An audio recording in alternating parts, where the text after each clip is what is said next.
maintenant... Maria, I just met a girl named Maria, and suddenly that name... Voici Maria Pacôme.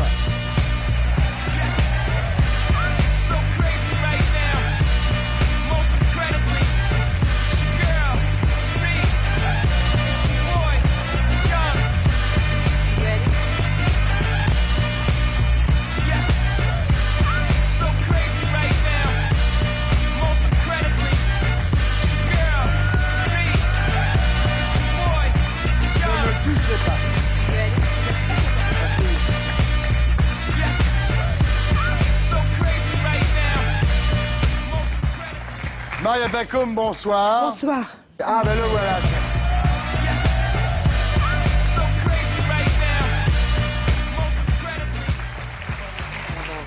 Ce que tu disais, je voulais pas que tu le prennes mal. Marianne, j'ai réussi à en voler qu'un seul, sinon... Oui, je vais aller voir. Non, je suis désolée, on garde-le. Dès que je réussis à en taper un autre, je vous l'apporte. Oui, s'il te plaît. Tu penses à ma veste, Jamel, ouais. Je m'excuse d'avoir niqué ton décor, mais en même temps, t'avais pas qu'à dire que mon spectacle n'était pas intéressant. Ouais, enfin, ceci étant, le décor, il est mieux depuis que tu l'as niqué, moi, je trouve. Merci, je te ramène une veste tout de suite. Oui, si tu pouvais m'apporter une veste, ça serait génial. Alors, Maria Pacôme, rebonsoir. Alors, je vois qu'aujourd'hui, ce n'est plus Roger Hart qui vous habille et Donald Carnwell qui vous décore. Vous êtes plutôt habillé comme un journaliste en Irak. Vous avez une veste de journaliste. J'aime bien, oui. J'affectionne particulièrement des petits gilets, moi. Correspondant de guerre, hein, un petit peu là, le look. Hein. Ça va, Maria? Très bien. Bien. Alors, donc, vous êtes à l'affiche de Mauvais Esprit, de Patrick Alessandrin, avec Thierry Lhermitte, Ophélie Winter, Clémentine Célarié, Michel Muller. Je cite l'attachée de presse, c'est toujours Astrid Gavard. Je ne sais pas si elle est en coulisses, Catherine, Laurence. Astrid est là, donc Astrid surveille. Et si des fois je ne parlais pas assez bien du film Mauvais Esprit, tu pourrais venir. Voilà. Alors. Elle est charmante. Elle est charmante, c'est Astrid. adorable. Hein. Tu sais que c'était mon assistante, Astrid. Oui, mais je il y a sais toute 10 sa ans, vie. elle m'a tout raconté pendant le parcours. Elle m'a vu avec la Gaule du matin. Elle m'avait pas dit ça. Mais alors, elle peut vous dire en tous les cas que je l'ai toujours respectée. Ah, elle m'a pas dit ça non plus. Ah. Alors, le pitch, bah écoutez, c'est très simple, le pitch de Mauvais Esprit.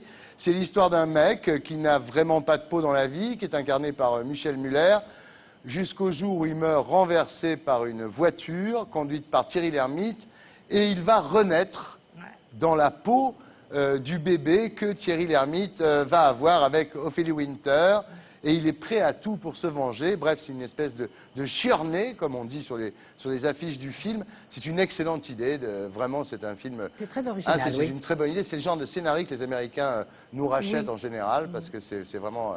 C'est très fort comme idée. Drôle, ouais. La réincarnation du chieur dans le bébé. Alors évidemment, chaque fois qu'il voit Thierry Lhermitte, il le déteste, il lui vomit dessus comme ça. C'est absolument... C'est des choses absolument insensées. Oui. Ouais. Alors Alessandra avait déjà fait 15 août, qui était un bon film. 15 août, c'était très 15 août, très il a bon, toujours très des bonnes idées. Alors vous êtes la mère donc de Thierry Lhermitte, la belle-mère d'Ophélie Winter. Et vous êtes appelé à un moment à la rescousse pour contrôler cet affreux bébé, qui est quand même un monstre, il faut bien le dire. Oui, on est deux monstres d'ailleurs. Oui. Il y a 3 mois, il y a le petit, Alors, le dans bébé, le film, mais c'est ça qui m'a tenté d'ailleurs, qui m'a fait que vraiment, Ophélie Winter, c'est une horreur. Là, moi, je suis une horreur. Oui, on se traite, mais vraiment, c'est affreux. C'est vrai qu'il y a des rapports. Il n'y a pas un sourire là-dedans. Il y a des rapports d'une violence entre Ophélie Winter et vous. Entre belle-mère et qui n'existe pas, je jamais, pense. non, jamais. Enfin, moi, je connais pas. jamais vu ça, oui. C'est très très violent, c'est très très violent. Ouais. Oui. Alors on va regarder à quoi ça ressemble, puis on en parle.